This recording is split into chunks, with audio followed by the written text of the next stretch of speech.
బాక్సులు దొంగతనం చేసి నా కొడుకులు జగన్మోహన్ రెడ్డి లేనప్పుడు చూసి కొడుకులు రాత్రులు మార్చుకొని ఈడమ్మ ఒక్క చీటికి వెళ్ళలేని నా కొడుకు చెట్టు ప్రజల్లో మార్పు అనేది మొదలైన మార్పు 10 మందికి ఒక 5 మందికి వాడికి సక్రంగా సరేనంటే ఈ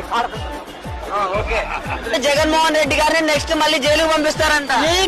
ఇంత ముందు చేసి నాకు కోసి పెరికారు ఈడు ఇందిరా సోనియా గాంధీ పోలా ఆడ పోయింది కాంగ్రెస్ ఏడా పోయింది ఇంకేం చేస్తుంది ఉండే 4 సీట్లు కూడా పోతాయి. వాడు చిన్నప్పుడు కాంగ్రెస్ లో ఉన్నప్పుడు ఆ రైలు ఇనువ సామాన్ దింగేదంటాడు చంద్రబాబు నాయుడు. ఇనువ సామాన్ దింగేదంటాడు రోసే చెప్పాడు. రోసే కూడా చెప్పాడు వాడు దొంగ.